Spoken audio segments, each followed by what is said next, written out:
여러분 안녕하십니까? 백운기입니다. 김건희 도이치모터스 주가 조작 사건의 공범 이종호가 이렇게 센 사람입니까? 임성근 사단장 내가 사표 내지 마라 그렇게 말했다고 하더니 해병대 별 4개도 만들 거다. 경찰 치안감 정도는 우리가 주변에 데리고 있어야 하지 않느냐. 참 들을수록 기가 차고 어이가 없습니다. 권력 주변엔 항상 파리떼가 들끓지요. 권력이 정상이 아닐수록 더 그렇습니다. 지금 이 나라는 도대체 누가 끌고 갑니까? 아니나 다를까 이종호는 VIP가 해병대 사령관을 얘기한 거였다. 그렇게 얘기하고 국민의힘에서는 허풍을 떤 것이다. 이렇게 감싸지만 국민은 다 압니다. 안 봐도 비디오입니다. 나라를 이렇게 만들어 놓고 비 피해로 온 나라가 지금 비탄에 빠져 있는데 윤석열 부부는 하와이에 이틀이나 머물렀다는군요. 정말 답이 없습니다. 생방송 백운계 정치 1번지 출발합니다.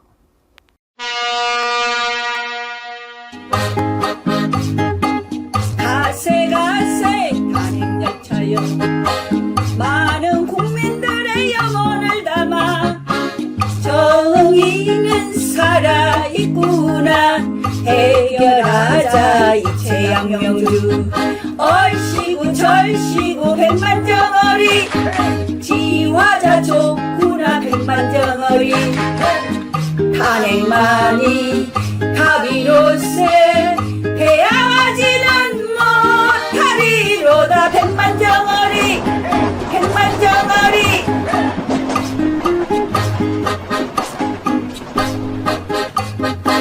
먹고 가세 정의도시락 탄핵력이 머지않았네 국민은 나라의 주인 끝장 보자 이체 양명주 얼씨구 절씨구 백만정어리 지화자 좋구나 백만정어리 정어리 때 춤사이에 배견하지는 못하리로다 백만정어리 백만정어리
예, 오늘도 백운계 정치 1번지 함께해 주신 여러분 감사합니다. 대영님 이제는 보여줍시다. 채반에 국수 거르듯 양심이 뭔지도 모르고 죽을 길 찾아가는 자들에게 명확하게 보여주어야 합니다. 주인이 분노하면 어떻게 되는지 탄핵열차 출발했다는 것을 하늘이 지금의 대한민국을 말해주듯이 잔뜩 흐려 있습니다. 당모가지를 비틀어도 새벽이 오고 저들이 어떤 미치광이 짓을 해도 해는 뜹니다. 오늘 하루도 힘내시고 마음에 위안 받아 가겠습니다. 감사합니다. 그러셨는데 예, 여러분 댓글 남겨주십시오. 함께해 주십시오. 저희가 준비한 정어리 선크림 선물로 드리겠습니다. 아까 탄핵열차 차차차 노래 들으셨죠? 지금 챌린지 받고 있습니다. 지난번에 부산이데이님 아주 멋들어지게 해주셨는데 오늘도 챌린지 한 곡 하나 들려드리도록 하겠습니다. 해운대 정어리 떼들인데요. 합창 떼창 참 들을만합니다. 조이사라님 지화자 좋습니다. 백만정어리. 왕나비님 이 노래 중독성 찔입니다. 그러셨는데 예, 한번 들어보시고 오늘 출연하신 장유미 변호사님, 김철근 총장님, 안진걸 소장님도 한번 챌린지 나서 보십시오. 노래 부르는 거요? 네. 착착 입에 감길 것 같은데. 그렇죠. 김철근 총장님 노래 실력으로는 한번 하면 대상 할 것 같은데요. 제가 좀 뜨로뜨로합니다. 네. 윤석열, 김건희, 이종호, 차차차. VIP에게 말했다, 차차차. 저는 가사를 바꿔서 한번 도전해 보겠습니다. 그것도 좋습니다. 네. 이 챌린지 하시는 분들에게 선물을 준비했습니다. 예. 쪼사루스 조영래님께서 언양불고기 5판 와우. 하시는 분들 하나씩 드릴 거고요. 경북 의성정어리 김일웅님께서 또 사과 5kg짜리 5개를 또 선물로 내놓으셨습니다. 하나씩 드리도록 하겠습니다. 부산 이대희님은 뭐 신청하셨나요? 원하는 대로 드리도록 하겠습니다. 오늘 도착한 해운대 정어리대의 탄핵열차 차차차 챌린지 한번 들어보실까요?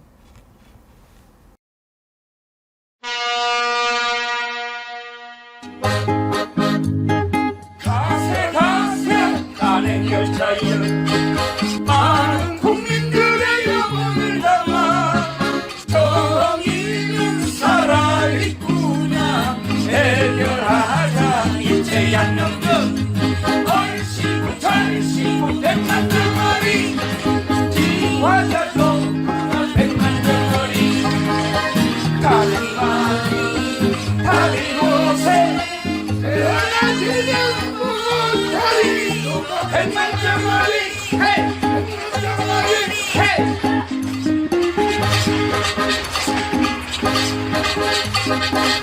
먹고 가세 정의도시락 당연히 막이라는데 국민은 나라의 주인 끝장 보자 이제 양명도 얼씨구 절씨구 백만 덩어리 헤이 진화자도 누나 백만 덩어리 헤이 정어리들 주사위에 해결하지는 못하리로다 백만 덩어리 헤이 백만 덩어리 헤이 예.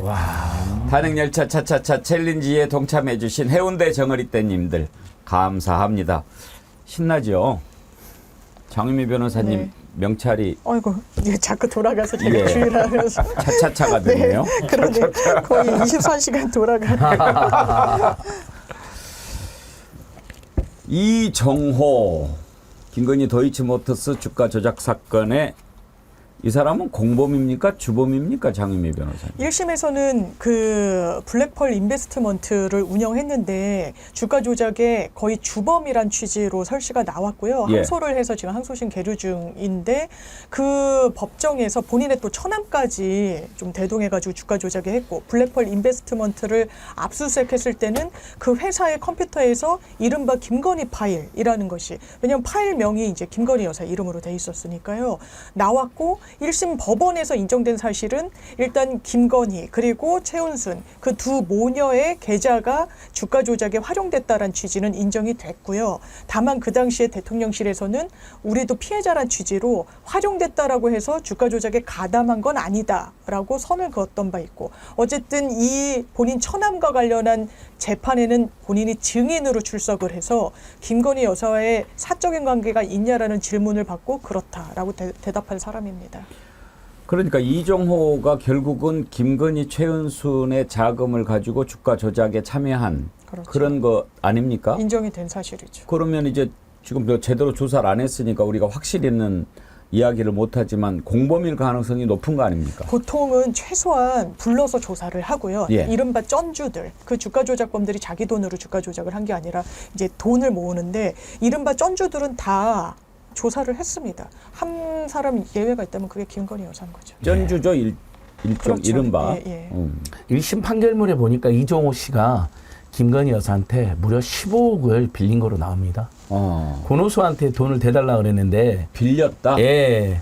그러니까 전주죠, 전주. 빌린 게 바로 전주입니다. 그러니까 15억이라는 큰 돈을 줬다는 것은 굉장한 특수관계. 안진걸 소장님한테는 큰 돈이겠죠. 아, 그렇죠.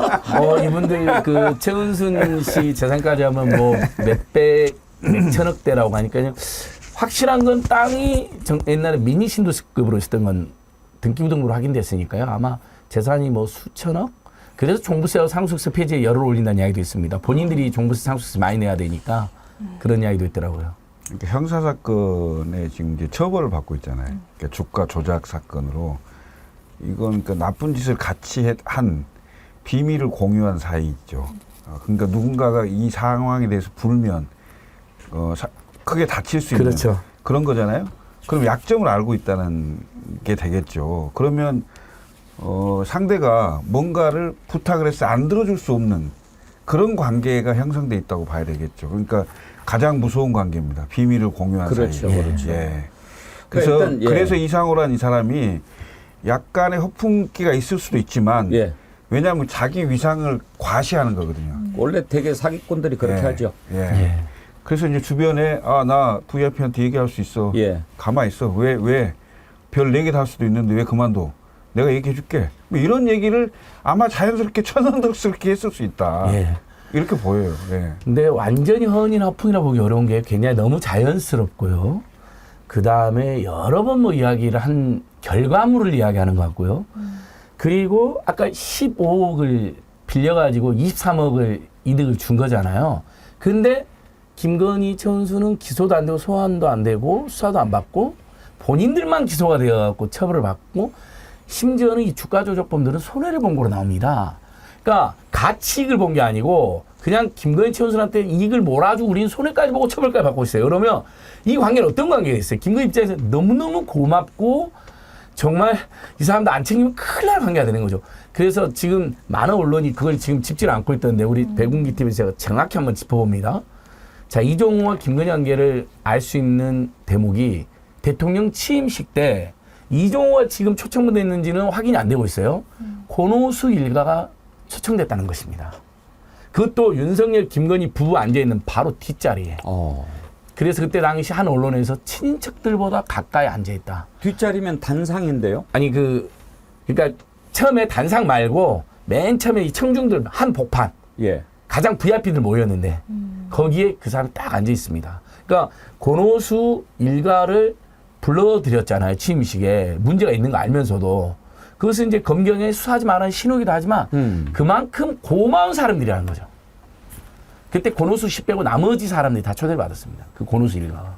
그러니까 그렇다면 이종호와 김건희 일가의 관계도 그 정도로 내밀한 서로 챙길 수밖에 없는 그래서 그 사람이 부탁한 것은 들어줘야 되는 들을 수밖에 없는 그런 것으로 자연스럽게 추정이 됩니다. 하여튼 이종호 목소리를 들어보면 아주 자신감 뿜뿜입니다. 다 할 수 있을 것 같은 거의 뭐 나라가 자기 손아귀에 있는 것 같은 그런 목소리거든요.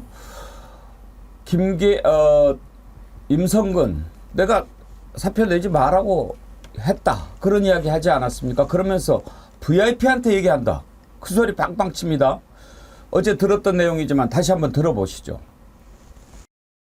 선배님, 그러고 보니까 일전에 저 해병대 가기로 한 거 있었잖아요.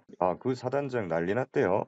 임성근이 그러니까 말이야. 아니 그래서 그 임 사단장이 사표를 낸다 그래가지고 전화 왔더라고. 네. 그래가지고 내가 절대 사표 내지 마라. 내가 VIP한테 얘기를 하겠다.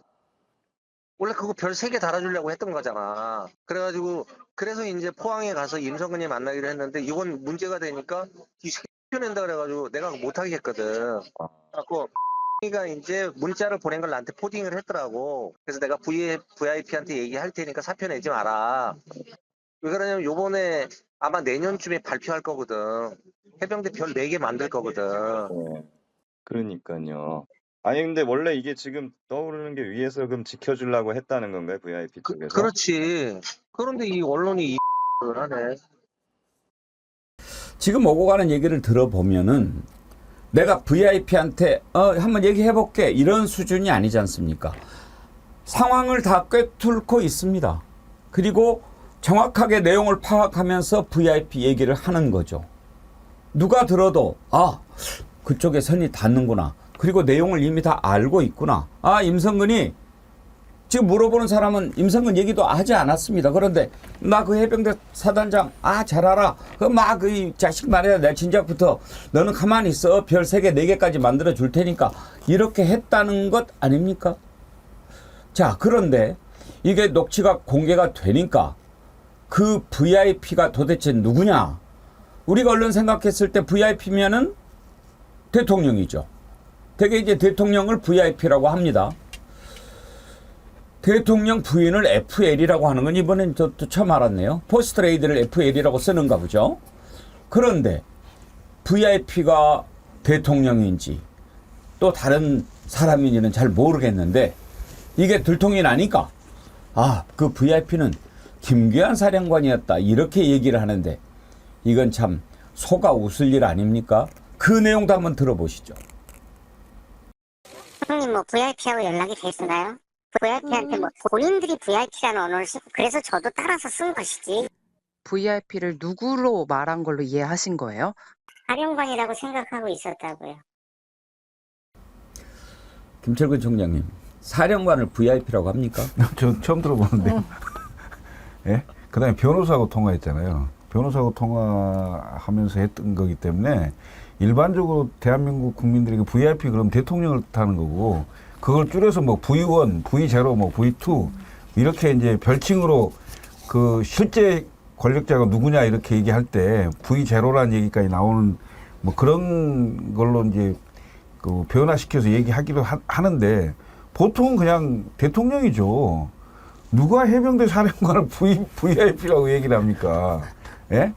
그리고 이제 이분이 아까 그 녹취록에서 하는 얘기를 들어보면 마치 내가 말하면 다 들어줄 수 있는 완전 자신에 차서 얘기를 하잖아요. 상대한테 내가 이렇게 하지 말라 그랬다. 그리고 나한테 얘기한 그 A씨한테 A씨가 문자를 보내서 그 문자 보낸 내용도 나한테 가져왔다. 이런 얘기를 하는 건데 뭐 전형적인 거강꾼의 냄새가 나는 제가 봤을 때 이건 약간의 그 상대한테 자기 존재감을 얘기하는 것도 있지만 사실에 상당히 근거한 얘기다라고 보여집니다. 왜냐하면 이렇게까지 뻥을 깔 수는 없거든요. 사실은. 그리고 가보자고님, 김교환이 어떻게 사단장을 자르고 유지시키고 하냐, 이종호야, 국민이 바보냐 그러셨는데 아니 장미 변호사님 만약에 VIP를 김교환 사령관을 VIP라고 했다고 하면 그 다음 말하고 논리적으로 그게 이어집니까? 정합성이 없어요. 이 맥락을 보더라도 VIP는 윤석열 대통령입니다. 별 4개를 달아주는 거. 왜냐하면 윤석열 대통령의 해병대에는 별 사성 장군이 없으니까요. 이게 대통령 시절의 공약사항이기도 했었죠. 김기한 사령관이 VIP라면요. 어떻게 별 3개가 별 4개를 달아줍니까? 이건 맞지도 않는 거예요. 학생 주임이 교장 선임할 수 없는 것과 마찬가지입니다. 그렇기 때문에 이건 완전히 거짓말이죠. 그리고 앞뒤도 안 맞아요. 왜냐하면 VIP? 누구 따라 말씀하신 거예요. 내 후배 아무개가 VV 뭐 이러고 VIP라고 하길래 나도 VIP라고 따라서 말해봤다. 좀 뭐 이랬는데 언론사인 그렇게 이야기를 하고 그때는 맥락이 대통령을 지칭하는 것으로 보여요. 그런데 중앙일보랑 또 인터뷰할 때는 VIP는 사실 김기한 사령관이었어요. 앞뒤가 안 맞아요. 여기서 맥락과 이 흐름을 보면은 VIP는 대통령이 맞습니다. 별 4개를 달아줄 수 있는 대한민국의 유일한 사람. 그리고 전체적인 큰 틀에서는요. 대단히 수상했죠. 아니 왜 이렇게 대통령실이 전적으로 나서서 아무 이런 국방과는 상관이 없는 공직기관 비서관실까지 총동원이 돼서 임성근 구하기, 임성근 구명에 나섰을까? 그 퍼즐 한 조각이 물론 허세고 허언이고 자기 과시일 수도 있지만 유의미한 퍼즐 한 조각이 나온 거죠. 그게 굉장히 큰 의미가 있다고 생각합니다. 그리고 이 사람 말한 것 중에 이제 해병대 사성 장군 되잖아 내년에 이렇게 이야기하잖아요. 이제 막 이런 게 막 사실관계 안 맞으면 그게 뭐 부분적인 거다 하더라도 전체 말의 신뢰가 떨어지게 돼 있는데 올해 4월에 실제 윤석열 정부에서 기사가 나갑니다. 해병대를 사성으로 추진하고 있다고. 내년에 한다는 거 이 사람이 알고 있어요.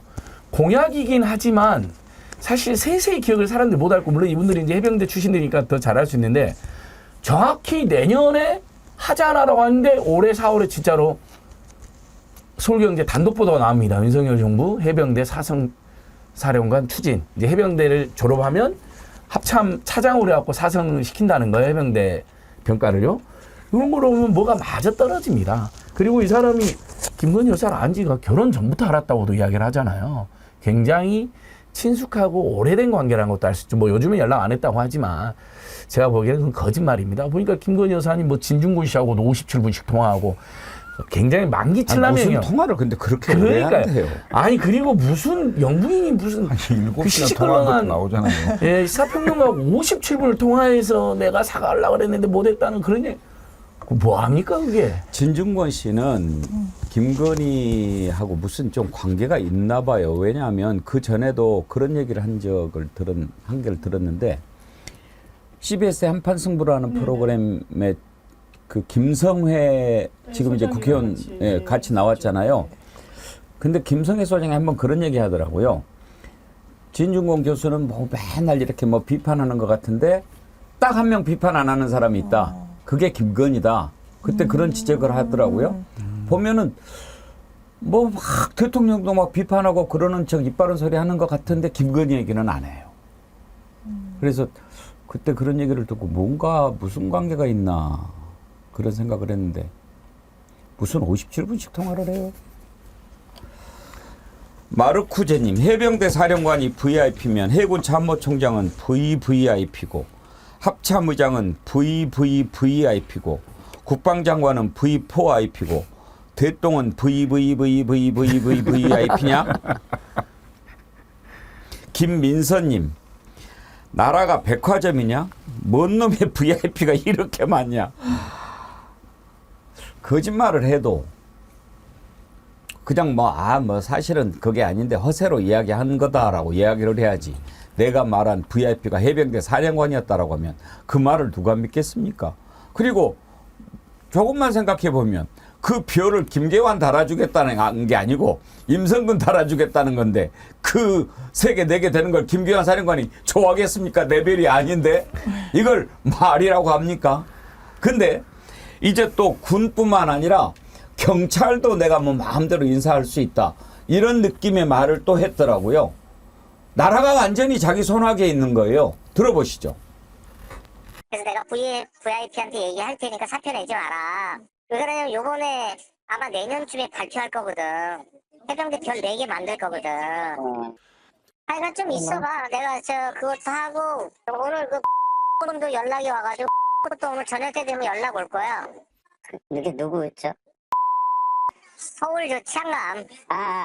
별 2개 다는 거. 아마 전화 오는데 별 2개 달아줄 것 같아. 그래도 또 우리가 또 그 정도는 주변에 데리고 있어야 되지 않냐? 저런 스타일이죠. 우리가 좀 익숙하네요. 네, 많이 들어본 것 예, 같습니다. 많이 들어본 건데. 근데 결국은 저 건은 성사가 안 됐다고 하더라고요. 저 이름 나오는 사람은 치안감 안 됐다고 그래요. 경찰에서는 이 큰 무궁화, 그러니까 하나가 경무관이고 2개가 치안감, 3개가 치안 정감, 4개가 치안 총감 그런데 그렇죠. 예. 그것도 이제 경찰들은 별이라고 하죠. 맞습니다. 근데 치안감 별 2개도 본인이 인사할 수 있는 것처럼 그렇게 얘기를 했는데 이제 또 보면 저건 또 성사가 안 되니까 봐라 허세다 이렇게 얘기할 것 같지만 김건희 여사가 해도 되는 것도 있고 안 되는 것도 있을 거예요. 거의 다 될 건데 내가 보기에는. 그러면 이번에는 그럼 뭘까요? 이런 사람의 특징이 예. 실제로 되는 거 한 가지만 있으면 그게 열로 포장할 수 있는 아하. 거죠. 예. 그리고 그 주변에 자기의 존재감을 좀 많이 나타내기 위해서 되는 거 안 되는 거. 그러니까 어찌 보면 그 저는 상당히 그 VIP 가족하고 그 어느 정도 정보 소통이 있다고 봐요. 그러니까 이런 얘기를 정도로 할 수가 있는 거죠. 그리고 이걸 가지고 주변에 굉장히 자기 존재감을 좀 높이는 이런 거고요. 아까도 제가 말씀드렸습니다만은 가장 핵심은 굉장히 오래전부터 알아왔을 거예요.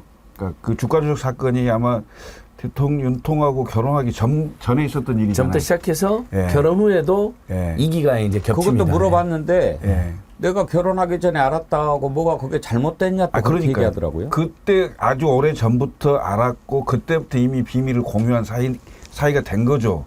그리고 어찌 보면 김건희 여사 입장에서는 약점이 잡혀 있는 거죠. 그래서 자신 있게 얘기를 하는 거예요.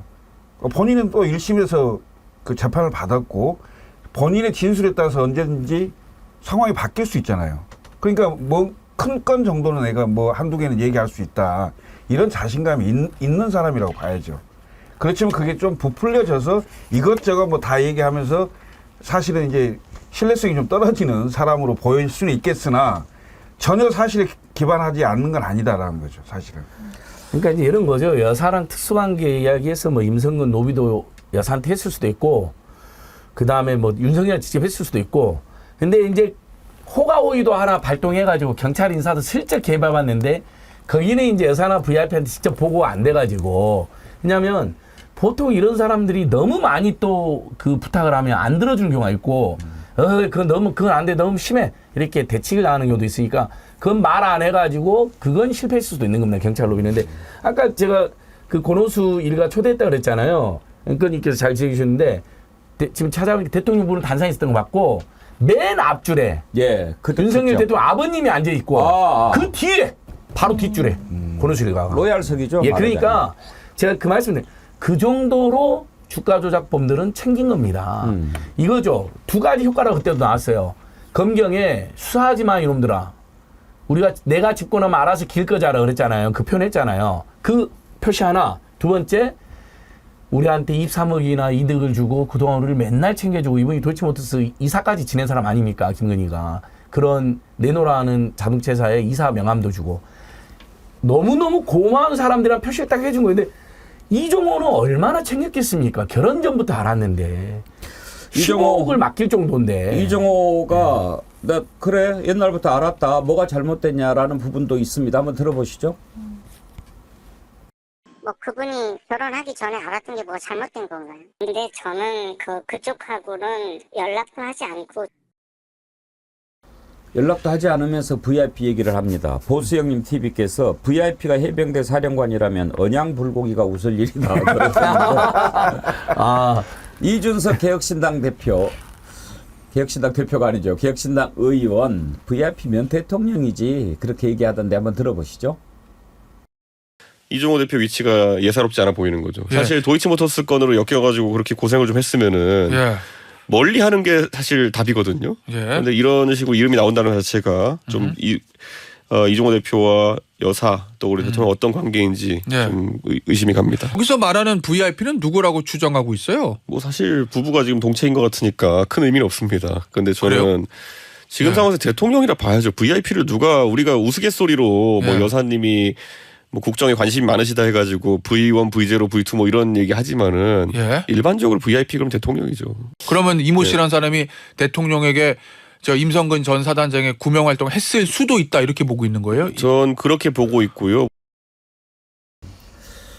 그걸 뭐 굳이 찍어서 맛을 봐야 알겠습니까? 그런데 국민의힘이 얼마나 놀랬겠습니까? 아이고 이거 그렇지 않아도 지금 탄핵열차 출발해가지고 죽겠는데 권성동 의원 허풍일 거야 이렇게 얘기를 하는데 애써서 그렇게 생각하는 거죠. 들어보겠습니다.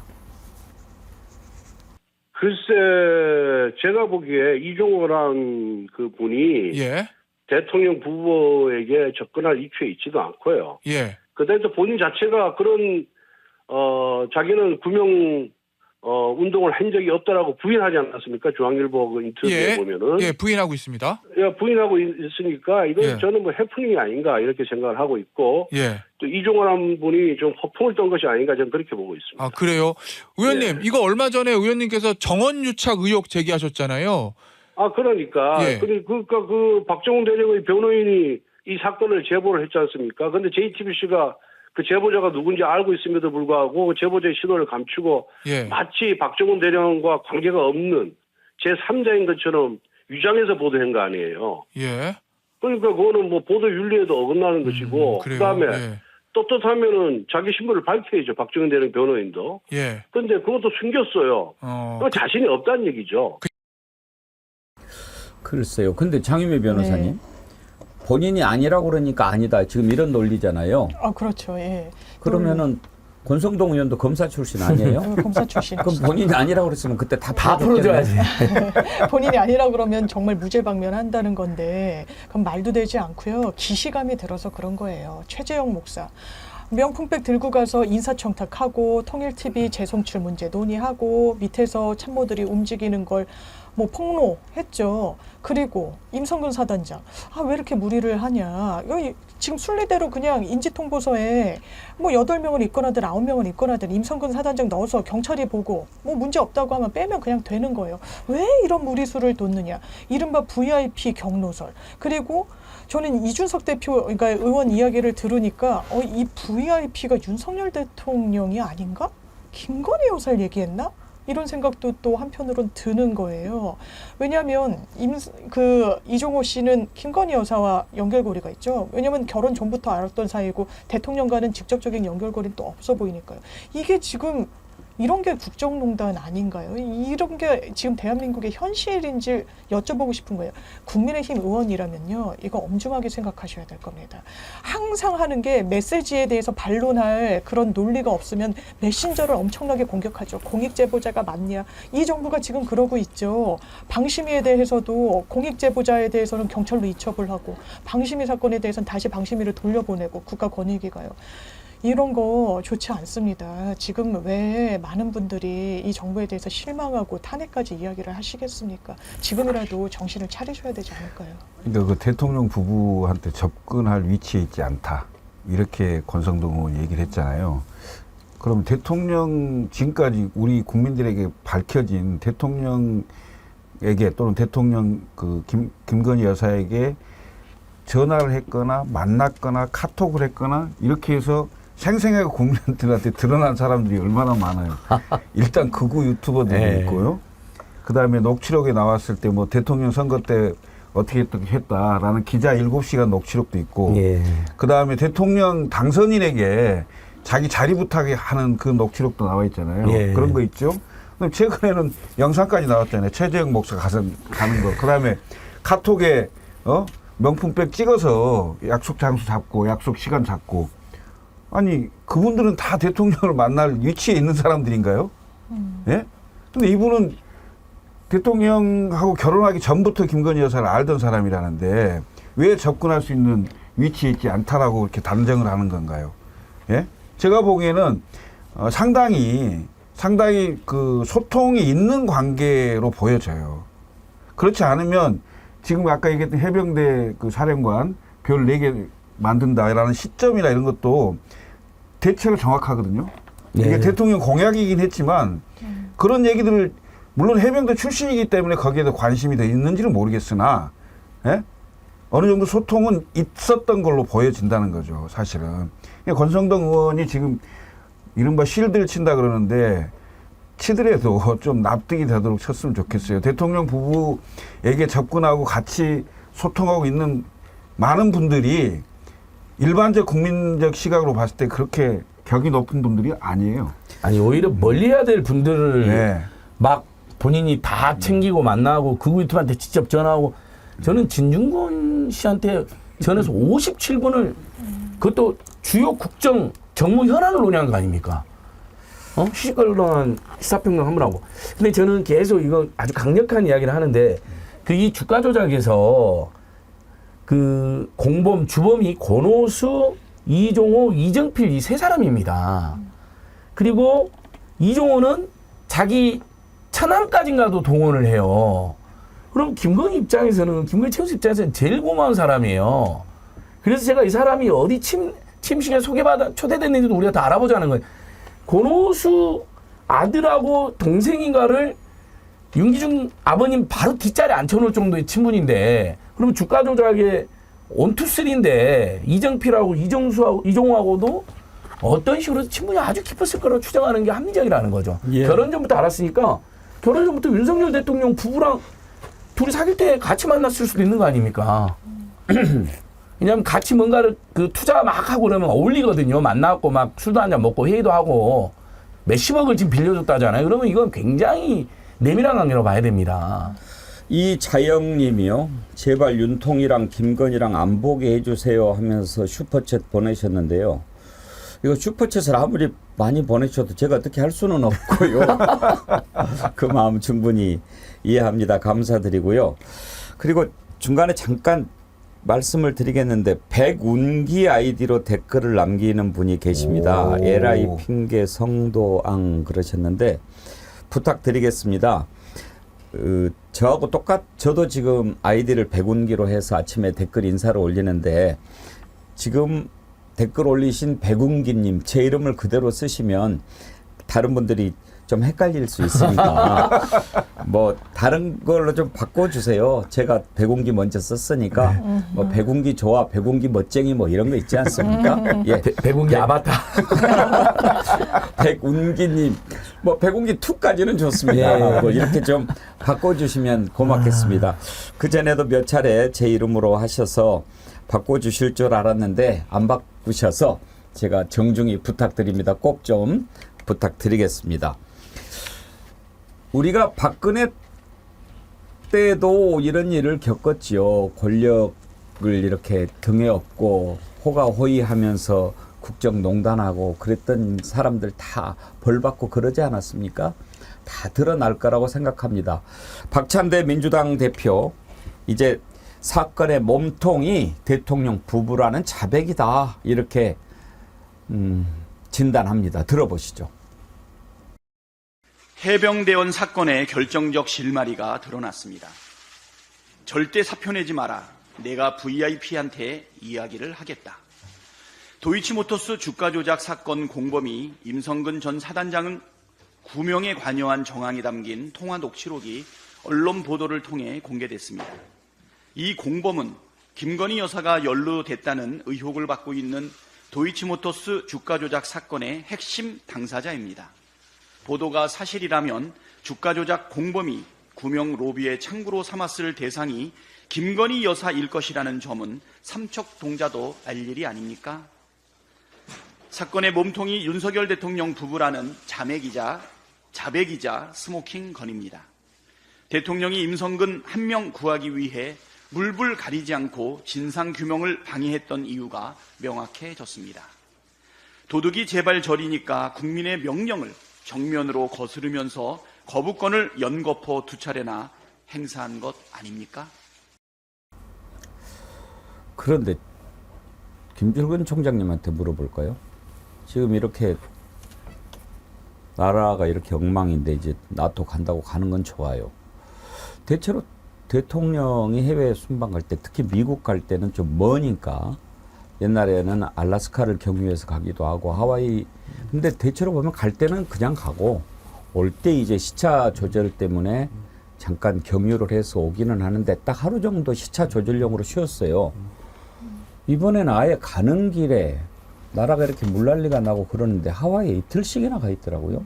이런 경우가 있었습니까? 휴가 겸 아닌가요? 아, 휴가라고 그러면 얘기를 하고 가든지.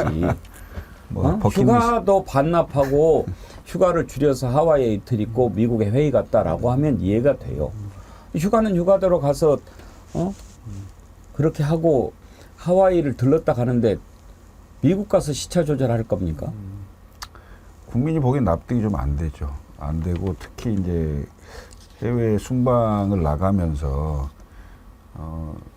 대체로 하와이 그럼 또 휴양지 이미지잖아요. 느낌이. 뭐 그렇게 간다는 게 지금 앵커의 지적대로 국내는 물난리 나고 여러 국민들의 민생이나 어려움, 특히 이제 뭐 국회 내에서도 지금 최상병 사건 특검법 가지고 이제 굉장히 심각한 상황인데 하와이에서 또 그 재가를 해요. 거부권을.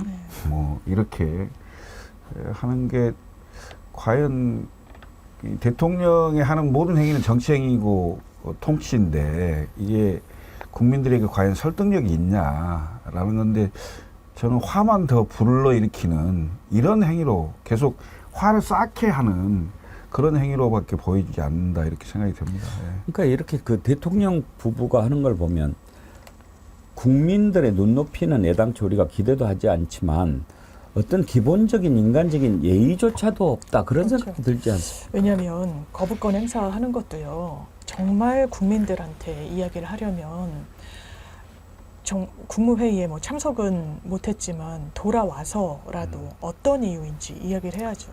그런데 대변인실 명의로 나왔던 뭐 문자 안내로 가름했다고 하더라고요. 해외에서 전자결제했습니다. 저는 국민을 존중한다면 이런 방식으로는 할 수 없다고 생각이 들고요. 그리고 왜 거부권 행사를 하는지와 관련해서는 경찰의 조사 결과 굉장히 이 박정훈 대령이 무리하고 위법적인 부분이 밝혀졌다는 취지로 이야기를 합니다. 성한용 칼럼에서도 지적을 했던데 언제 대한민국 경찰이 대법원급이 됐습니까? 경찰이 수사한다고 그게 끝난 게 아니에요. 경찰 수사도 검찰이 한번 들여다보고 송치한 부분에 대해서 그리고 법원 단계에서 다 판단을 받는 그 절차와 관련해서 언제부터 대통령실이 그렇게 경찰을 신뢰했습니까? 그래서 위법성이 드러났나요? 저는 거부권 행사한 부분에 대해서는 굉장한 역풍을 맞을 거다. 그리고 차기로 이 또 차수를 바꿔서 추진이 됐을 때는 더 이상 거부권 행사할 수 없는 국면에 또 돌입할 수밖에 없을 겁니다. 저도 한마디 보태면 일단 떠나면서 조선일보에 텔레그램 문자 5개 폭탄을 던지고 합니다. 예. 그러니까 우린 갈 테니 한번 니들 싸워봐라. 한동안 좀 더 짓밟아라. 이런 거잖아요. 보면 꼭 나갈 때 무슨 짓을 하고 가더라고요. 진짜 이건 조선일보가 단독으로 전문을 공개했으니까 조선일보한테 김건희 여사든 김건희 여사 신분 받은 사람이 죽어간 거죠. 한동훈이 이렇게 버릇이 없는 사람이라고 조작을 하려고 물론 실제 그런 사람이긴 하지만 그래놓고는 두 분이 지적한 것처럼 거기서 거부권 행사하는데요. 그 다음에 또 하나 밝혀진 게 있습니다. 뭐 공무원들한테 뭐 명령 하나 내려놓고 갔는데 한 줄짜리. 예, 어제 나갔습니다. 16자짜리. 아이고, 그게 정말 계속해서 지금 반복적으로 장마 수해 고통받는 국민들에게 공무원들에게 할 짓입니까? 그냥 진짜 억지로 야 장마 있을지 모르니까 니들 일 잘해라 하고 난 놀러 간다, 난 또 여행 간다고 간 거 아닙니까? 어떻게 이렇게 국민들에게 함부로 대할 수가 있습니까? 진짜. 최정환님, 이제 다 나왔네요. 시작합시다. 그랬는데, 예, 이제 다 나왔습니다. 밝히는 일만 남았고, 이제 탄핵 청문회도 시작하게 됐는데요. 정청래 법사위원장, 탄핵 청문회 하게 되면 어떤 폭탄이 터질지 모른다라고 얘기합니다. 들어보시죠. 지난번 최혜병 특검 입법 청문회에서 대통령과 대통령실의 거미줄처럼 얽히고 설킨 전화통화와 수사 외압의 의혹들이 낱낱이 공개되었습니다. 정권의 민낯이 국민들께 생생하게 전달되었습니다. 어제 법사위에서 통과된 19일, 26일 대통령 탄핵 청원 청문회를 통해 또다시 무슨 폭탄이 터질지 모릅니다. 고름은 살이 되지 않습니다. 나라의 썩은 부인은 드러내고 아프지만 짜내야 합니다. 그 일을 국회가 하겠습니다. 민주당이 하겠습니다. 그런데 말입니다. 02-800-7070 전화번호는 진짜로 누구 겁니까? 저것도 정말 궁금해요. 혹시 김철구 총장님 뭐 들은 얘기 있어요? 김건희 전화번호가 맞습니까? 저 번호를 없애버렸다는 얘기도 없앴다가 또 다시 살렸다고 해요. 예? 예. 근데 왜냐하면 없애면 예. 증거 인멸이 될까봐 없앴다고 그랬는데 나중에 또 다시 연결이 된다고 그러는데 이 전화도 아니다, 저 번호도 아니다라고 하는 거 보면 예. 김건희가 썼던 번호인가 궁금하기도 해요. 결국은 밝혀지겠죠. 밝혀지겠죠. 끝까지 숨길 수 있겠습니까? 근데 장윤배 변호사님, 네. 저 탄핵 청원 청문회 네, 네. 그걸 하면 어떤 효과가 있는 겁니까? 이게 그 절차를 쭉 봤더니요. 그러니까 국민 동의 청원으로 촉발돼서 관련 청원 소위에 회부를 해서 논의를 한다는 거잖아요. 그리고 이 의원들 얘기를 들었더니 거의 일이 없어서 청원 소위는 크게 이제 의원들이 뭐 들어가고자 하는 메리트도 없는 것이었다고 하는데 이 정부 들어서 실제로 5만 명 요건을 넘겨서 이게 논의가 됐던 사안이 있어요. 그 논의의 끝은 각 부처로 이거를 해결하라고 넘깁니다. 이를테면 밀양 사건이 재점화가 됐었잖아요. 이때도 이 부분 어떻게 할 건지 관련 행안부에서 이 이첩을 국회에서 이제 넘겨서 들여다보고 있다라고 하고, 아니 독도에 대해서 왜 이렇게 이제 제대로 방어를 못하냐라는 이런 또 청원이 들어간 부분은 이제 외교통상부에 넘겨가서 하고 있다라고 해서 지금 이 부분과 관련해서 민주당은 어쨌든 관련 청문회를 할 수 있는 절차가 국회법에 규정이 돼 있으니 당사자들, 그래서 증인 채택도 한 거 아니겠습니까? 김건희 여사와 그 최은순 씨에 대해서. 그래서 한번 들여다보겠다, 뭐가 문제인지 그걸 이제 이야기를 하고 있는 것이고, 국민의힘에서는 뭐 권한쟁의 심판 운운하면서 위헌이다, 뭐 정청래 뭐 법사위원장을 무고나 뭐 강요죄로 고발하겠다 이러는데요. 이거는 정말 핀트를 잘못 잡고 있는 것 같아요. 제 생각엔 국민의힘에서. 네. 지금 이제 탄핵 청문회를 하면 아무튼 뭐 궁금한 것들을 많이 밝혀낼 수는 있을 것 같은데 문제는 실효성입니다. 지금 증인으로 39명을 채택했지만 국민의힘이 오히려 탄핵 청문회 자체를 문제를 삼으면서 정청래 법사위원장 고발까지 하고 이러는 상황이니 증인 출석 협조해 줄 리는 만무하고, 만약에 증인들이 제대로 안 나온다면 그거 좀 실효성이 약해지지 않겠습니까? 만약에 증인들이 안 나오잖아요. 그러면 이게 동행명령장을 발부할 수가 있고 형사처벌을 할 수가 있어요. 그래서 강제성이 일정 정도 있는 거죠, 청문회는. 어제 박균택 의원과 인터뷰를 했는데 박균택 의원은 국정감사는 동행명령장 발부가 가능한데 청문회는 또 그게 안 된다고 그렇게 얘기를 하더라고요. 그냥 출석을 안 하면 고발만 할 수 있다고 그러던데. 아, 동행명령장 없이 고발한다? 예, 동행명령권이 없다고 그러더라고요. 청문회는 아직 입법이 안 돼 있다고. 입법 미비가 돼. 그건 좀 한번 국정조사나 감사는 이게 동행명령장이 그렇죠. 예, 상황인데. 그러니까 청문회는 만약에 증인으로 채택했는데 출석을 안 하면 고발은 할 수 있대요. 고발은 할 수 그러니까 있죠. 범죄자는 되는 거죠. 근데 강제로 이렇게 구인하거나 동행할 명령을 발부하거나 그렇게. 근데 그 강제 동행 명령을 하더라도 안 나올 수 있거든요. 그렇죠. 예, 예. 그런 상황이면 결국 형사고발을 당하게 되는 상황인데, 글쎄요, 실효성을 따지기 시작하면 아무것도 못하죠.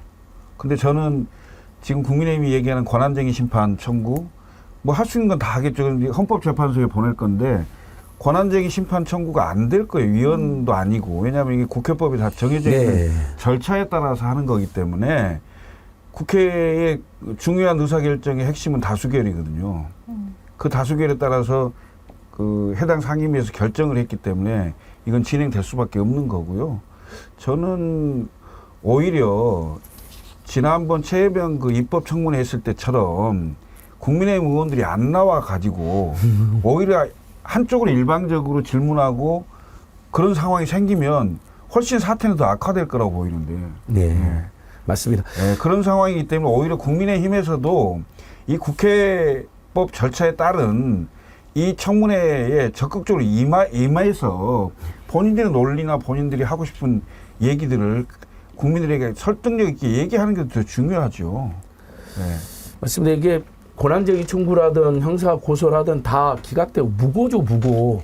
국회법상 우리 헌법에 있는 국민청원권이 발동된 건데 사실은 이제 탄핵 청원이 이제 140만 지금 눈앞에 두고 있지 않습니까? 지금 저도 탄핵멍을 늘 보고 있는데 멍하니 염원하면서 그동안 이런 청원이 너무 미활성화됐던 겁니다. 문재인 정부 청와대 청원한테 인기를 빼앗겨가지고 국회 청원이 찬밥 신세였는데 윤석열 정권이 국민 청원 없애버리니까 국민들이 국회 청원이 있구나, 온라인 청원도 가능해졌거나 알고 이제 온 거고, 특히 탄핵 청원이 이거 폭발한 건데 원래는 이 5만 명 넘어서고 청원 심사소위에서 그걸 청문회든 아니면 청원인을 출석시켜서 회의를 하던 잘했어야 되는데 그동안 형식적으로 운영된 게 문제죠. 이번에는 법대로 제대로 한 겁니다. 전혀 문제는 없습니다. 국회의장실에서도 유권 해석을 한 거 아닙니까? 불수리가 아니라 이건 청원이 접수가 됐고, 아까 말씀드린 몇몇 사례는 행정부가 정책적으로 해야 되는 거니까 이첩을 했다고 보면 되는 건데, 요건 헌법상 국회법상 탄핵이 국회 아주 중요한 권리로 되어 있기 때문에 직접 이야기를 탄핵을 하겠다는 것도 아닙니다. 들어보겠다는 것. 탄핵에 근거가 있는지, 탄핵을 호소하는 그 국민들의 이야기가 얼마나 근거가 있는지, 사유가 되는지, 이런 건 당연히 할 수 있는 거죠. 근데 중요한 건 이제 이거보다 더 큰 흐름이 지금 국회에 형성되고 있더라고요. 제가 어제 오늘 그 취재를 해보니까 어제 기자회견도 왔는데 야당 의원들이 이제 정식으로 탄핵 소추안 발의를 좀 준비하고 있는 분들이 있더라고요. 물론 그분들도 오버하겠다는 건 아니에요. 어쨌든 국민들이 이렇게 염원하고 많은 사유가 터져나오고 특히 VIP한테 로비했다는 녹취, 인사개입까지 등장했는데 김건희가 금융위원 인사에 개입했다는 최재형의 그 증언에 이어서 이번에는 이종호의 녹취록이 확인된 거잖아요. 그리고 아까 말한 것처럼 권오수 같은 사람을 침식에 부르고 자기 경찰 공공지 수사하던 경찰 책임자 침식에 부르고 이런 게 이제 다 맞물려지는 거잖아요. 종합해 보니까 이건 정말 중대한 국정농단이고 실제 비선 권력이 맞구나.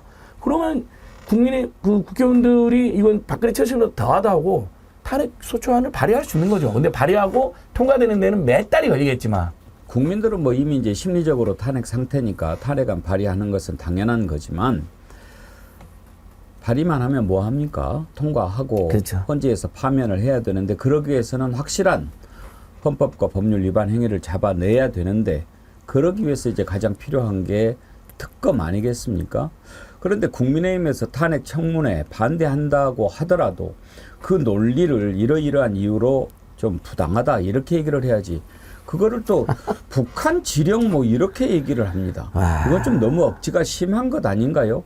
추경호 원내대표 얘기를 들어보시죠. 벼룩도 납작이 있는 법입니다. 적당히 하시기 바랍니다. 그렇지 않으면 대한민국 헌법과 국민이 좌시하지 않을 것입니다. 그저께 김여정 북한 노동당 부부장이 탄핵 청원을 언급했습니다. 마치 김여정의 하명에 복종이라도 하듯이 하루 만에 탄핵 청원에 대한 청문회 실시를 즉각 추진한 저희가 무엇이겠습니까? 결국 정쟁, 또 정쟁입니다. 오로지 사법 리스크가 현실로 다가오고 있는 이재명 대표를 방탄하기 위한 국면 전환용이자 극도의 국정 혼란을 초래할 정쟁만을 위해 위법적인 탄핵 청원 청문회까지 추진하고 있는 것입니다.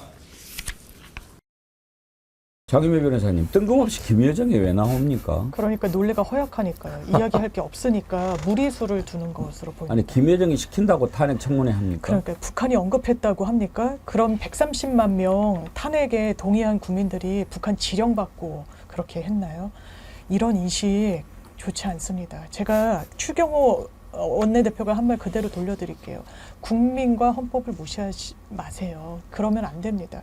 이 엄중함을 정확히 새겨야 개선이 나올 텐데 그러면 국민의힘은 제대로 대통령 실정 지적하고 보호자 하고 있습니까? 매번 전당대회에서 누가 문자를 보냈니? 나는 사과를 시켰니? 안 시켰니? 염증이 나죠. 지금 민생이 어렵고 물가가 오르고 다들 못 살겠다고 이러는데 그냥 이전 투구를 벌이고 있습니다. 이게 집권 여당의 현실이에요. 그리고 지금 현재 모습입니다. 그러면서 탄핵에 대해서 북한 지령을 받았다는 그런 과거의 색깔론 비슷한 것으로 엄호가 되겠습니까? 본인들은 한치의 노력도 하지 않으면서 민주당만 공격하고 프레임으로 무슨 사법 방탄이다 이런 이야기하는 게 더 이상 먹혀들까요? 저는 이제 그 공세도 유효기간이 끝났다고 생각합니다. 70년대식 사고죠. 예, 그러니까 보수가 가장 그 위험에 처해 있을 때 마지막에 들고 나온 게 빨갱이론이거든요. 예. 그러니까 그 방식대로 그 추경호 원내대표가 빨갱이론을 들고 나왔는데 그게 먹히겠어요?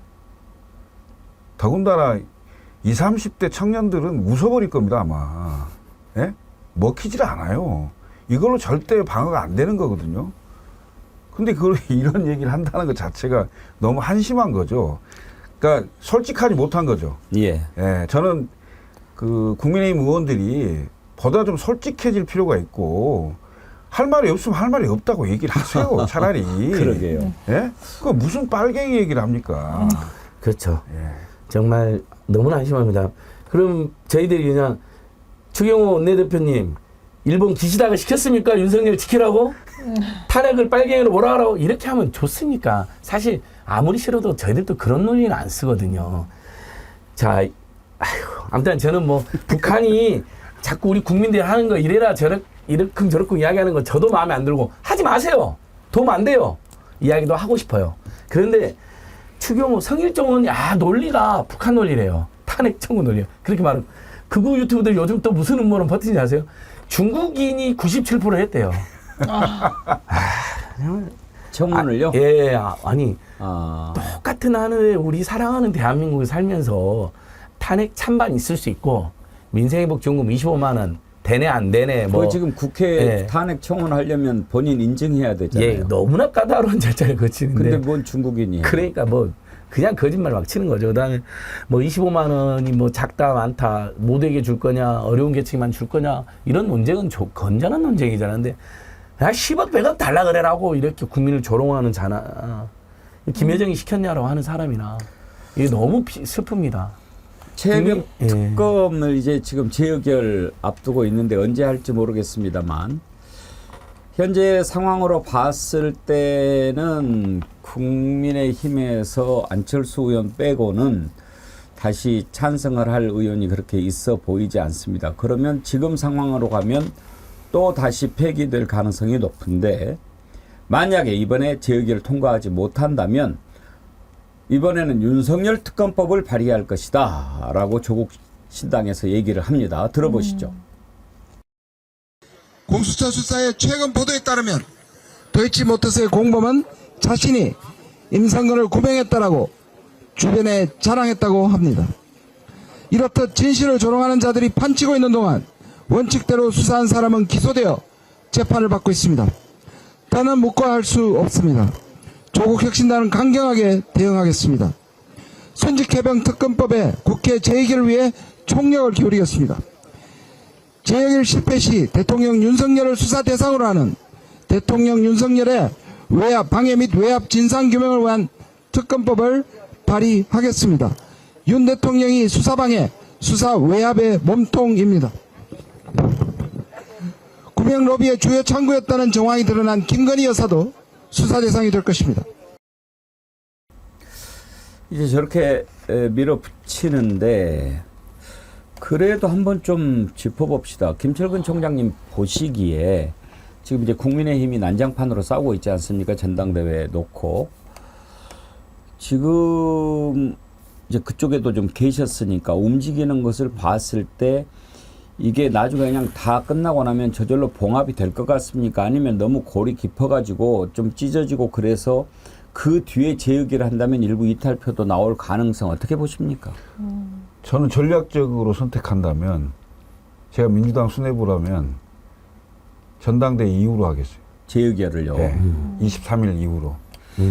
그러면 국민의힘이 상당히 내부 분화가 있을 가능성이 있죠. 누가 당선이 되든.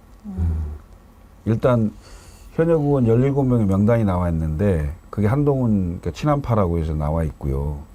그다음에 친윤이라고 해서 한 30여 명 또 모여 있다고도 하고 뭐 이런 그 언론 기사들이 쭉 나오는 거 살펴보면 또 내부 얘기도 좀 들어보면 상당히 그 전당대 이후에 당이 하나로 가기가 굉장히 어려운 상황이다. 예. 이런 얘기들이 많거든요. 그런 상황이면 오히려 그 자중질환과 내부 분열을 좀 보면서 전략적 선택을 할 수도 있는 게 아닌가. 그리고 이게 지금 특검법만 가지고 계속 공방을 하고 있잖아요.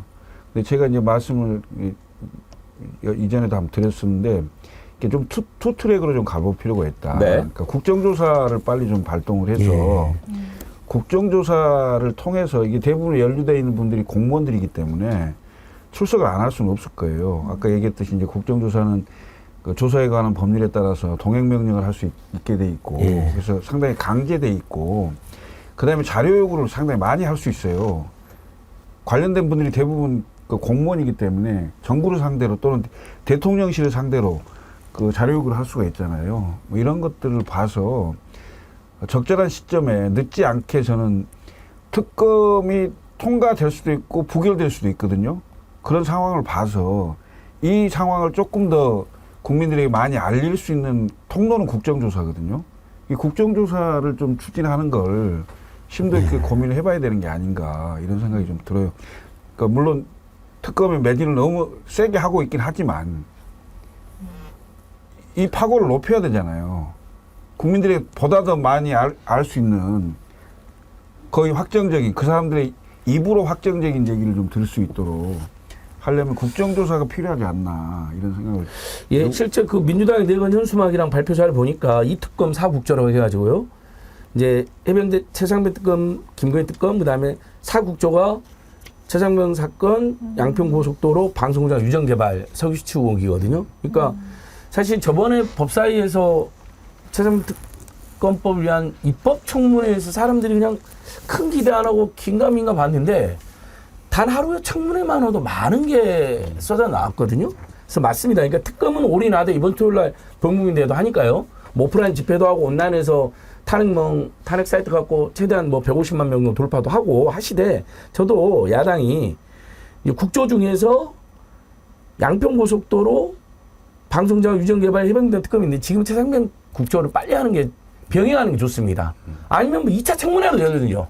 국조는 또 국조계 의결도 하고 막 그래야 되니까 뭐라도 지금 그러니까 상임이든 본회의든 차원에서 청문회 시즌2라든지 국조를 빨리 해가지고 거기서 계속 알려내야 지금 굉장히 중요한 게 터져 나왔잖아요. 이종호 녹취록이 공개된 것들은 국면전은 많이 달라졌다고 보거든요.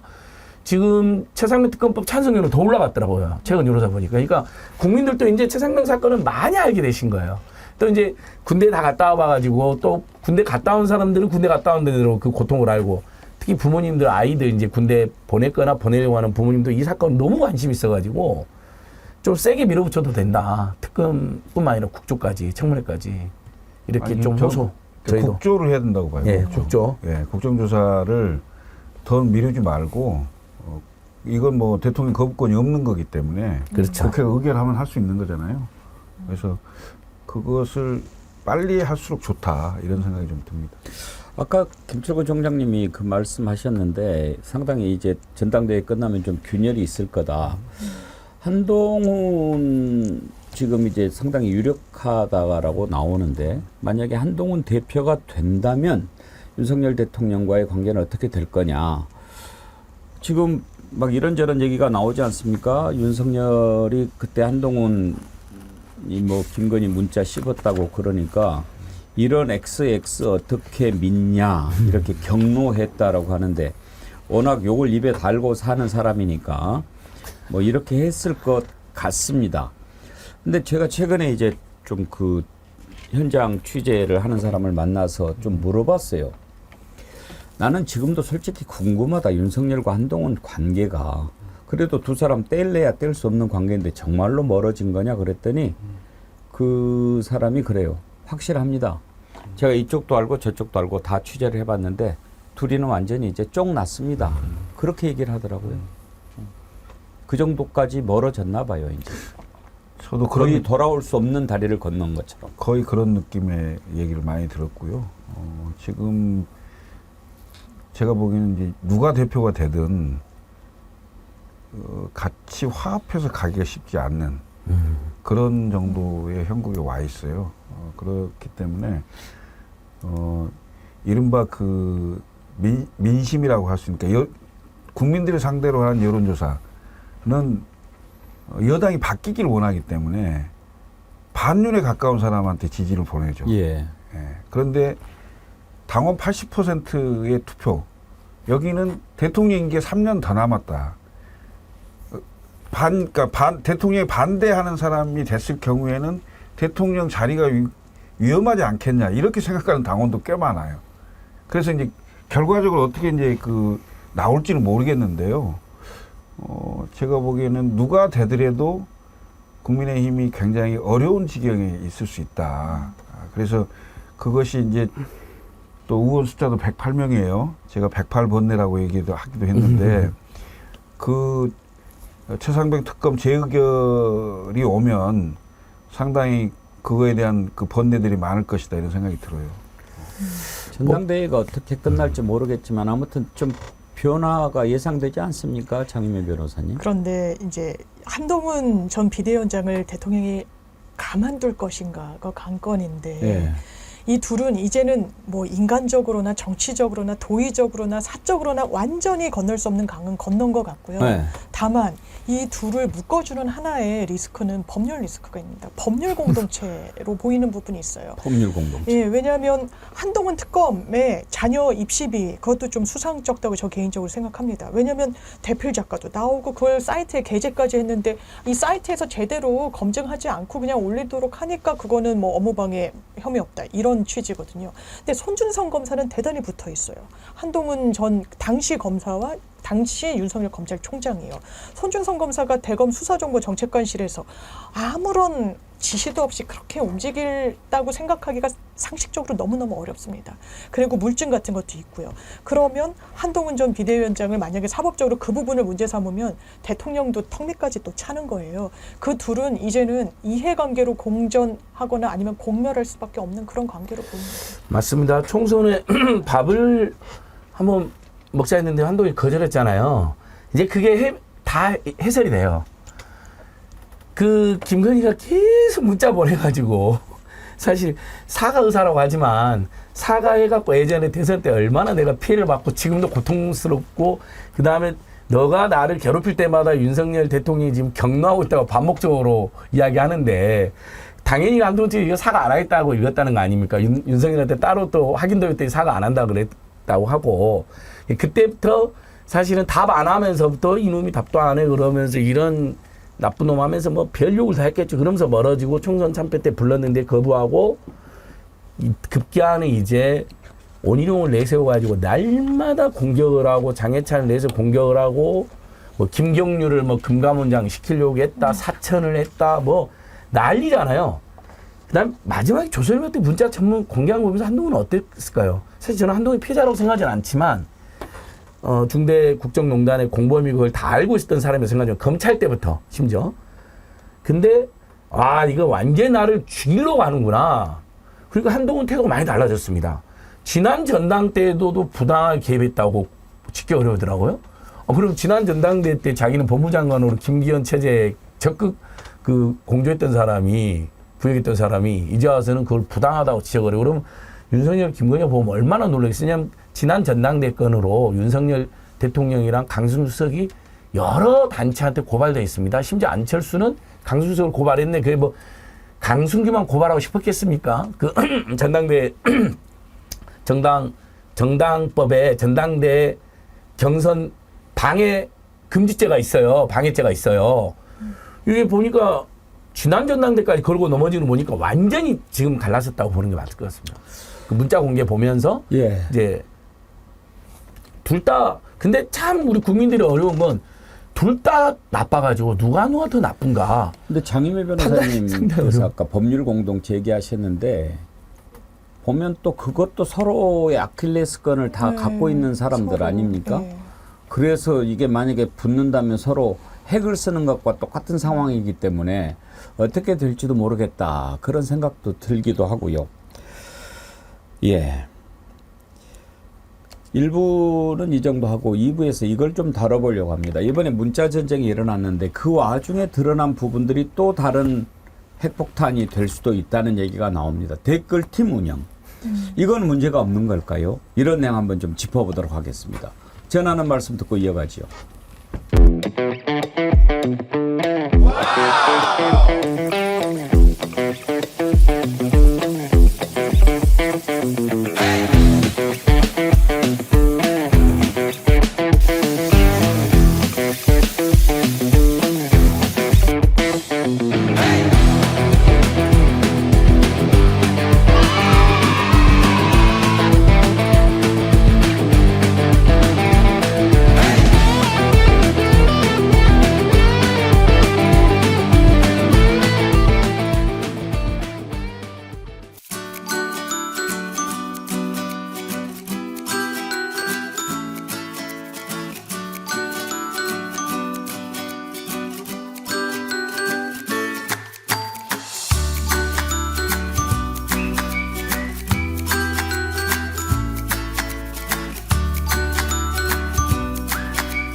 예, 정어리몰에서 여러분들이 정말 좋아해 주시는 언양 불고기 1, 2차, 3차 사전 예약 물량이 다 완판이 돼서 이번에 4차 사전 예약을 시작한다고 합니다.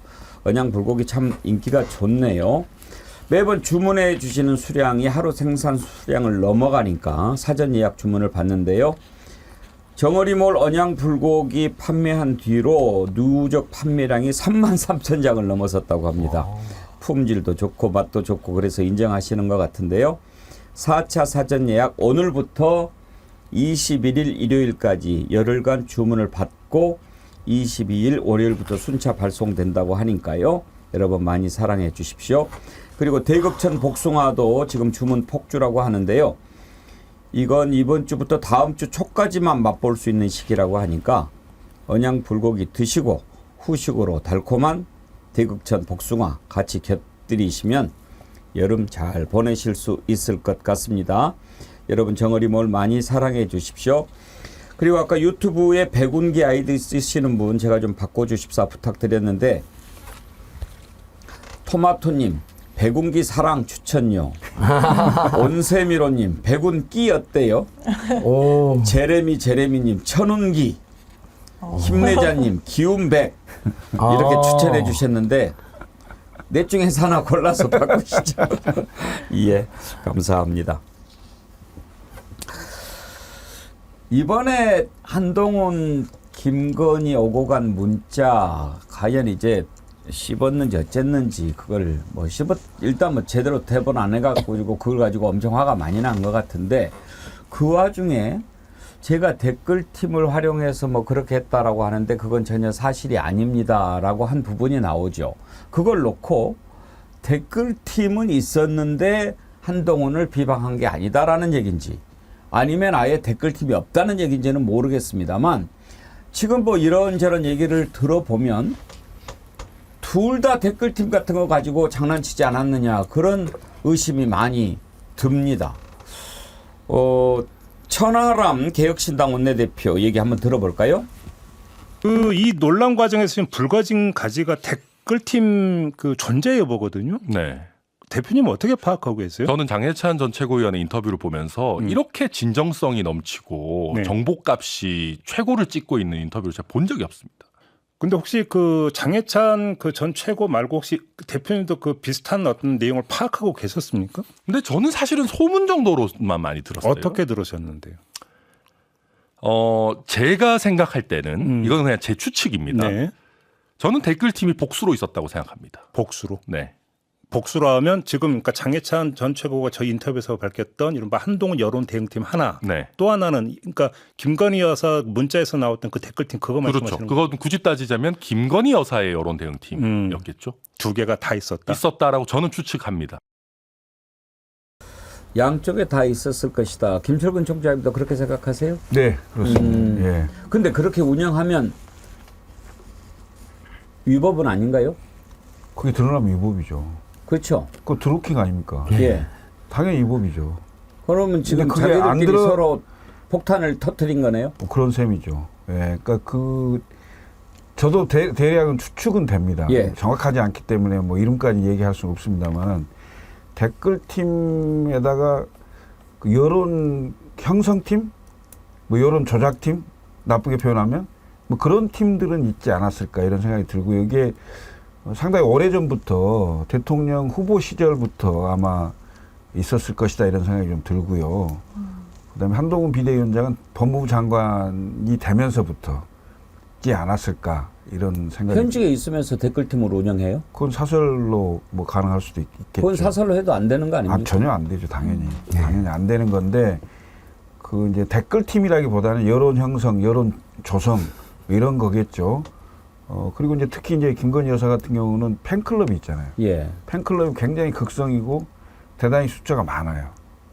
그 다음에 이제 그 김건희 여사가 주로 그 많이 이렇게 만나기도 하고 관리한다고 하는 극우 유튜버들이 꽤 많거든요. 예.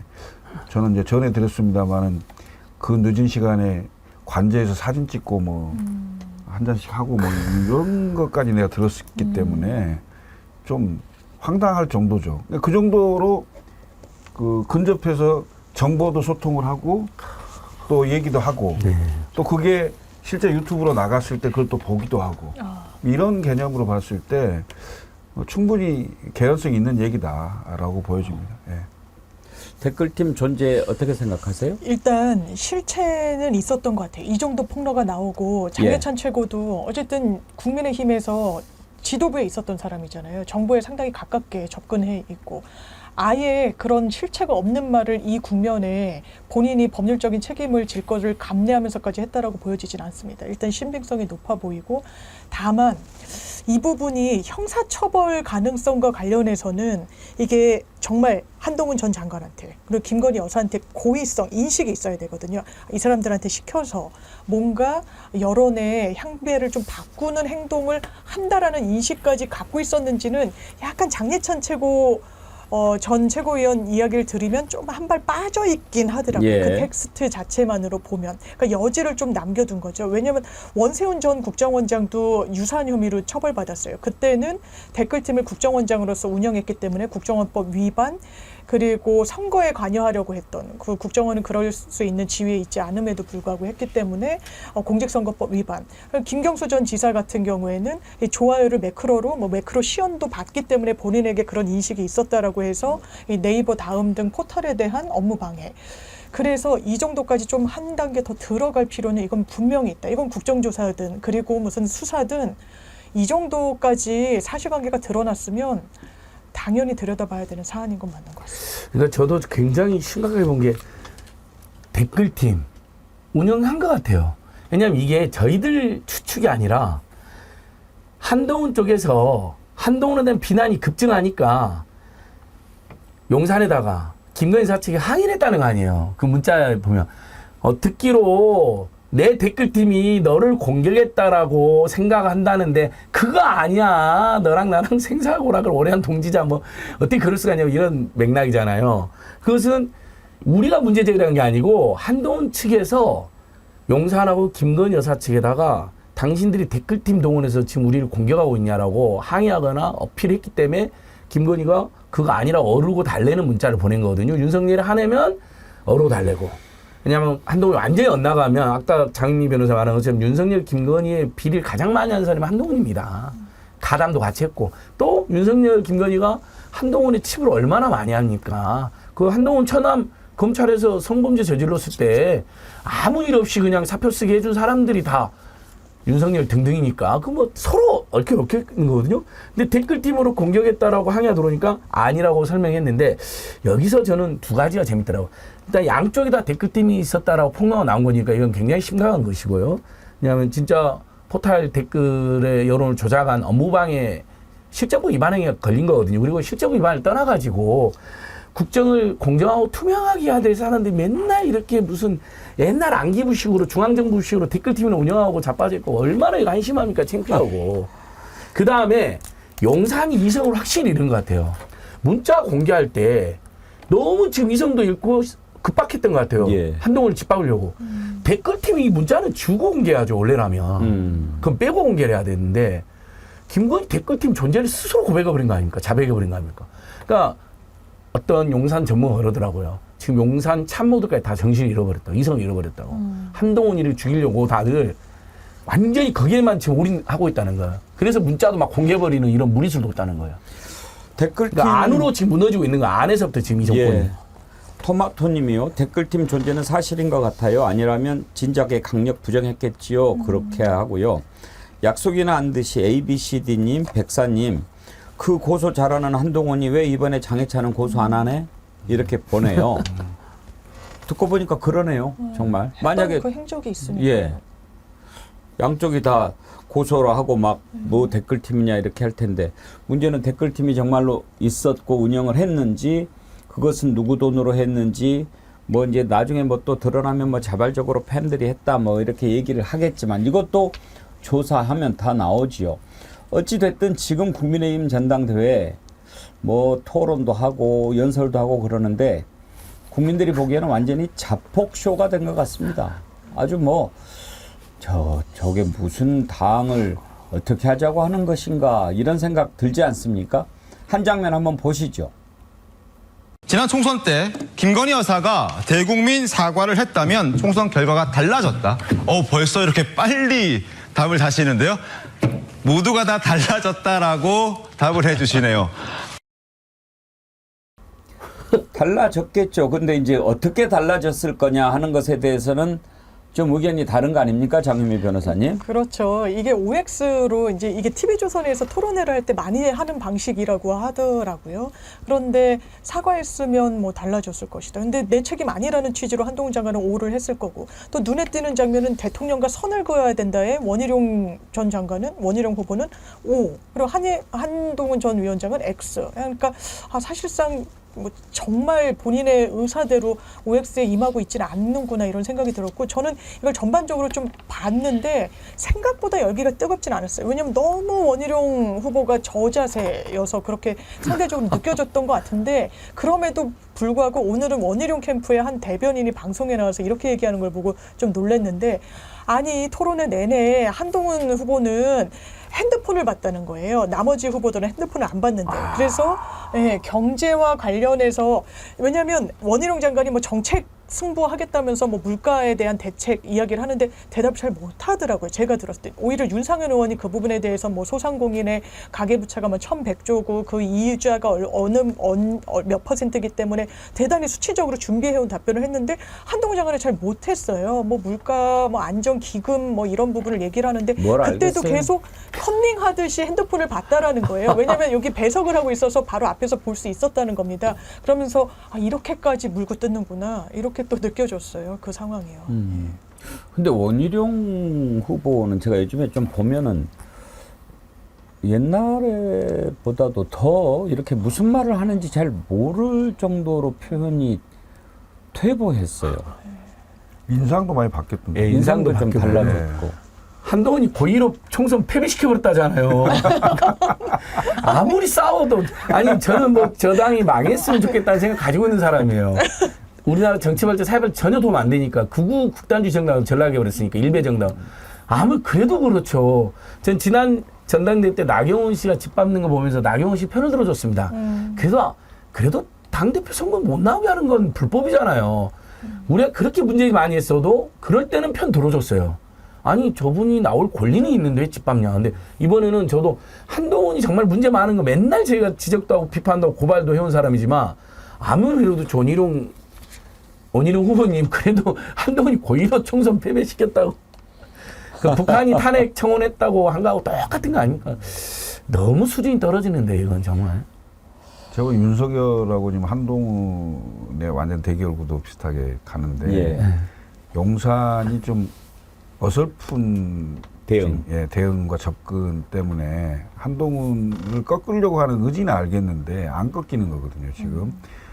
지금 보면 지방자치단체장, 대구시장, 경북지사, 그다음에 충남지사 뭐 이런 분들이 공개적으로 한동훈을 벤치시켜요. 안 만납니다.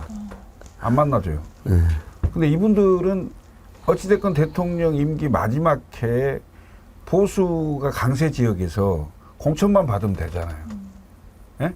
그래서 이제 직접 나서지 않고 대리로 니네들이 정리해. 이런 식이 되는 거잖아요, 지금. 근데 이제 그 8대2 구조에서 보면 제가 약간 취재를 좀 해봤더니 수도권에서는 한동훈이 초강세라는 거예요. 그러니까 거의 한 7대3? 뭐 이 정도로 당원들 투표하는 데서도 강세다. 근데 영남은 뭐 대략 한 반반 정도. 오히려 이제 뒤집히려면 영남이 거꾸로 7대3이 돼야 되죠. 그래야 수도권 표로 상쇄할 거 아닙니까? 근데 이제 그 여론 지지는 20%밖에 없지만 당연히 한이 압도적으로 앞서는 상황. 이런 상황인데 이제 재밌는 건 뭐냐면 국민의힘의 전당대회와 공직 후보자 선출에서 당신과 민심이 같이 간 적이 한 번도 없습니다. 네? 이준석 대표 때도 나경원이 당에서는 1등하고 당심에서 1등하고 민심에서 이준석이 월등히 앞섰기 때문에 이제 그걸 뛰어넘은 거고, 윤석열 대통령 선출 때도 민심은 홍준표였고 당심은 윤석열이었고 가장 극적인 표현이 경기지사 후보 선출이었는데 민심은 유승민, 당심은 김은혜였는데 민심이 한 65대 35 정도로 앞섰는데 당심이 70대 30 정도로 뒤엎었어요. 그 정도로 당심과 민심이 불일치한 이 정당의 모습을 보여준 거거든요. 그래서 조금 이해는 안 돼요, 사실은. 솔직히 말씀드리면. 왜냐하면 대체로 민심이 끌고 가고 당심이 수렴되는 거잖아요. 그걸 가장 가깝게 됐던 전당대회가 이준석 당선이었거든요. 예. 비록 그렇죠. 당심에서는 약간 졌죠. 한 3% 치고 민심이 월등히 앞섰고, 그러니까 그 당심에서 추격하고 수렴되는 과정에서 이제 경기가 끝났던 상황인데, 국민의힘의 이 구조로 보면 좀 아이러니하죠. 대체로 민심이 끌고 가면 당심이 수렴되는 거거든요. 근데 그게 안 돼요. 이 정당이 안 되더라고.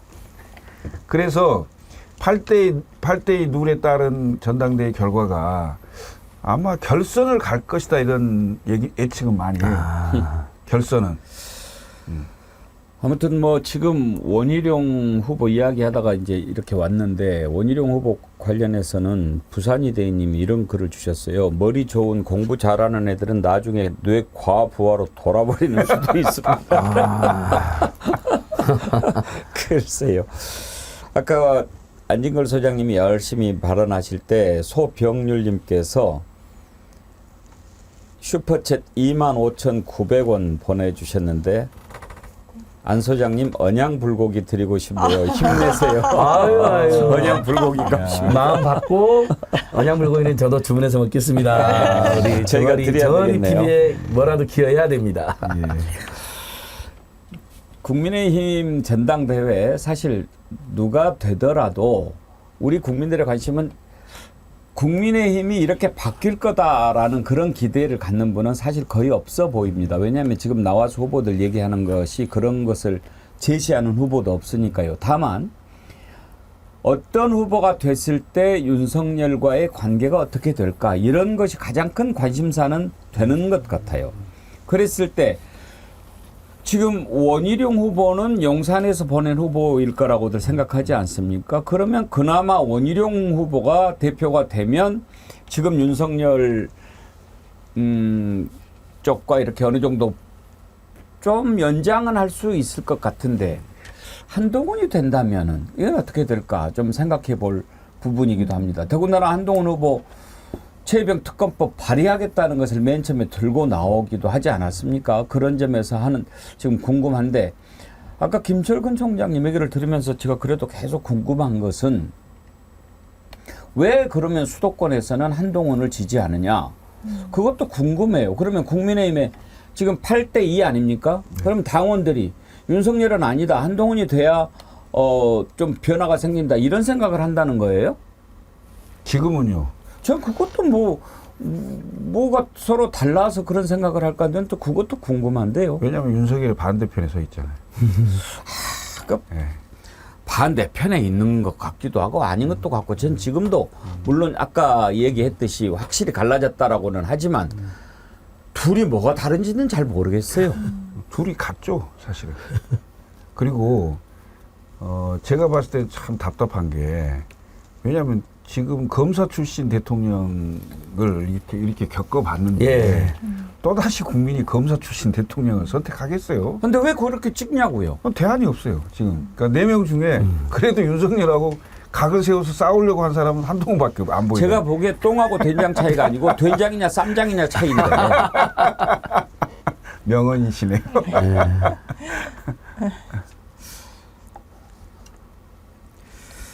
아무튼 지금 이제 국민의힘 전당대회는 23일인가요? 네. 23일.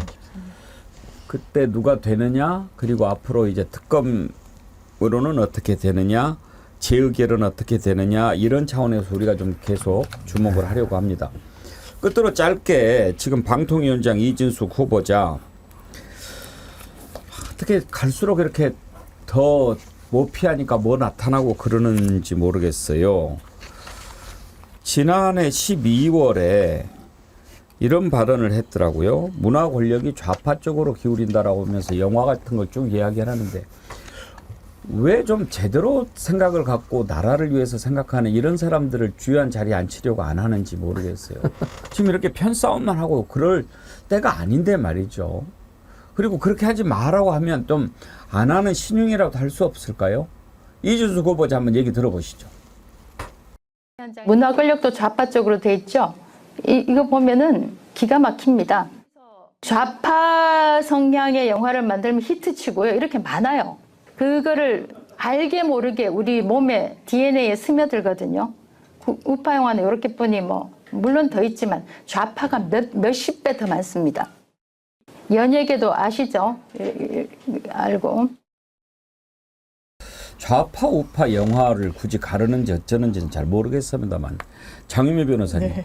계속 저런 발언을 한 사람을 꼭 그 방통위원장에 앉혀야 됩니까? 근데 방통위원장으로 이렇게 지명한 이유를 대통령실에서 설명한 게 있어요. 아주 중립적이고 합리적이어서 방통위를 잘 끌 수 있는 적임의 인사라고 이야기를 합니다.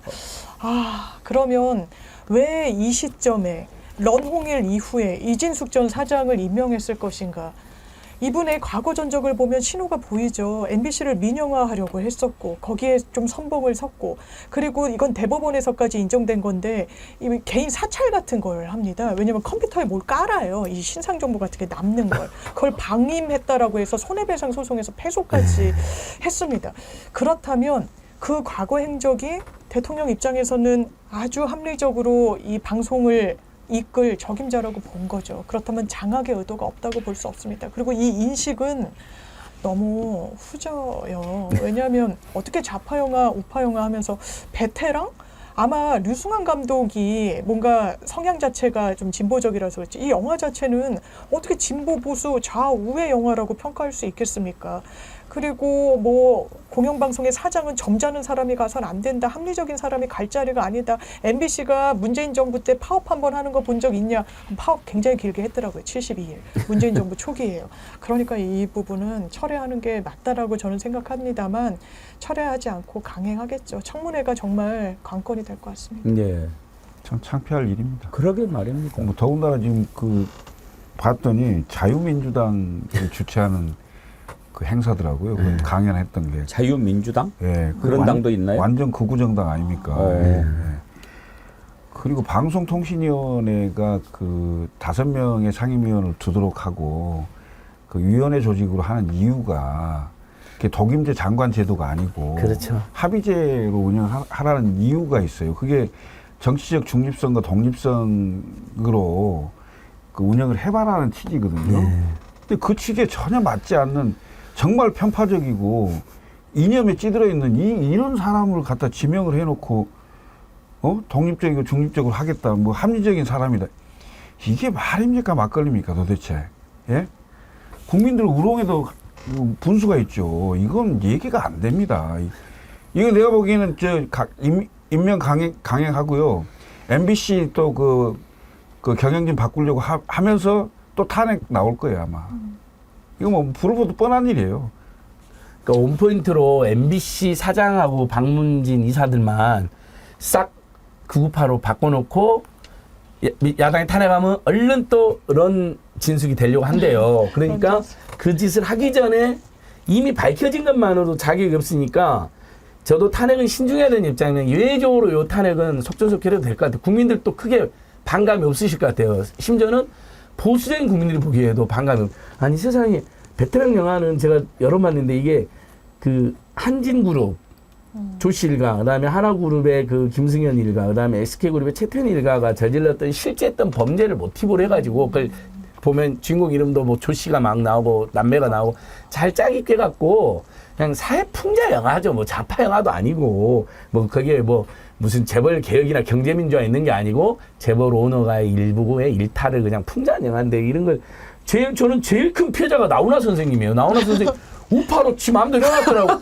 나훈아 선생님은 1987년도에요. 망원동 모욕을 혼자 가가지고 참배란 다음에 엄니라고 하는 전설적 노래를 발표합니다. 빅히트는 안 했는데 5.18 추모곡을 혼자 발표하면서 아니 엄니라는 노래가 그래서 나온 예, 거예요? 거기 보면 엄니 나 잘 있어요. 걱정하지 마. 막 5.18 때 숨진 시민군이 아들이 엄니가 너무 슬퍼할까봐 엄니 나 잘 있으니까 걱정하지 마시라고 전라도 사투리로 노래를 부릅니다. 이분이. 그러니까 대단한 분이 물론 전체적인 삶의 맥락으로 보면 상당히 보수적인 분이긴 하실 거예요. 또 좀 마초 느낌도 있고 그렇잖아요.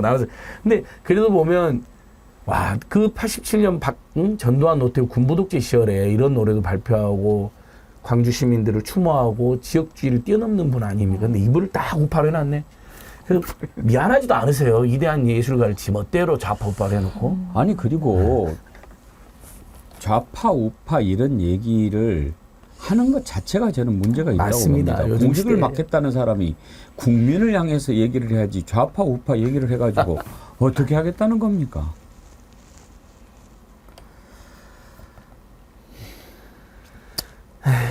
오늘 보스 형님 TV께서 저는 좌파도 아니고 우파도 아니고 배고팝니다. 지금 매우 배고파. 저희는 민생파인데 지금 매우 배고파합니다. 그러면서 슈퍼챗을 쏘셨어요. 참 걱정입니다. 나경원 되면 당사 바로 들고 출근할까봐. 원희룡 되면 당사의 노상방뇨. 한동훈 되면 하루 종일 카톡 할 거고. 내가 걱정할 건 아니지만 그렇게 글을 올리시니까 소병률 님이 걱정 릴레이 동참이요 하면서 슈퍼챗 쏘시니까 여름님이 걱정 릴레이 동참이요 하셨고요. 변함없이 님도 동참하시면서 바보들 싸움 구경 재밌어요 하셨는데 산다라 님도 동참하셨네요. 예.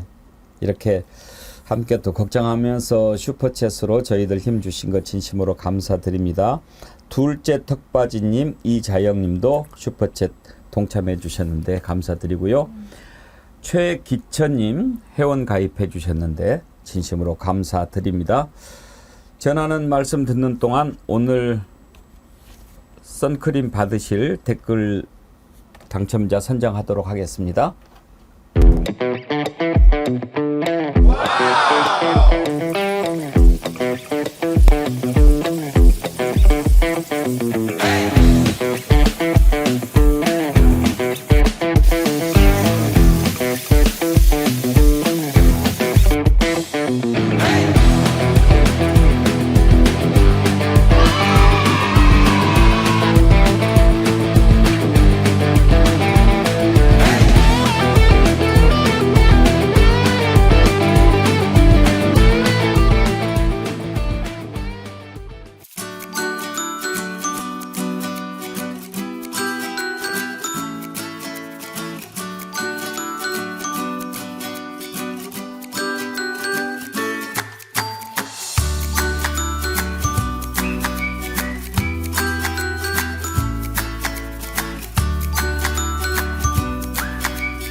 네, 여러분 정어리몰에서 판매하는 제품 신뢰할 만합니다. 많이 사랑해 주시기 바랍니다. 보수형님 TV 오늘 슈퍼챗을 많이 쏘시네요. 또 보내시면서 남의 당 걱정하는 내 팔자 개팔자 하셨네요. 예, 감사합니다. 오늘 글래모어에서 드리는 선크림 받으실 분이요. 대영님 아까 탄핵열차 출발 글 써주셨죠. 김민선님 나라가 백화점이냐 뭔 놈의 VIP가 이렇게 많냐. 또 다른 글도 아침에 보내셨는데 제가 소개를 해드리려고 하다가 못 읽어드렸는데요. 어제 철물점 물건 사러 들어갔더니 사장님이 정치 1번지 보고 계시더라고요. 저도 모르게 정어리세요? 물어보고 사장님은 쑥스러운지 웃으시고 우리 가까이 정어리언이 은근 많더라고요. 희망이 보였습니다 하셨는데 감사합니다. 우리 탄핵열차 차차차 챌린지 여러분 많이 참여해 주시고 거기 보면 100만 정어리 헤이 나오지 않습니까? 100만 정어리 꼭 한번 해보십시다. 이향님, 이채양명주 100만 정어리 꼭 해낼 겁니다. 신나게 따라하면서 힘을 얻습니다. 100만 정어리 하셨는데 예, 여러분 많이 동참해 주십시오. ROBN님 노래가 신나긴 한데 참으로 슬프네요. 그래요. 사실 그 원곡이 옛날 노래가락 차차차 노세노세 젊어서 노세 그 곡이거든요. 그런데 상강들 자작나무님이 이렇게 만들어주신 곡 듣고 있으면 좀 마음이 좀 짠하고 슬픈 느낌도 들어요. 가사가 그래서 그런가요? 오늘 보수형님 TV VIP가 해병대 사령관이라면 언양불고기가 웃을 일이다 해주셨는데 오랜만에 선크림 드리겠습니다. 최정환님, 이제 다 나왔네요. 시작합시다 하셨는데, 예, 오늘 댓글로 함께해 주신 여러분 진심으로 감사드립니다. 더운 날이 계속되고요. 아까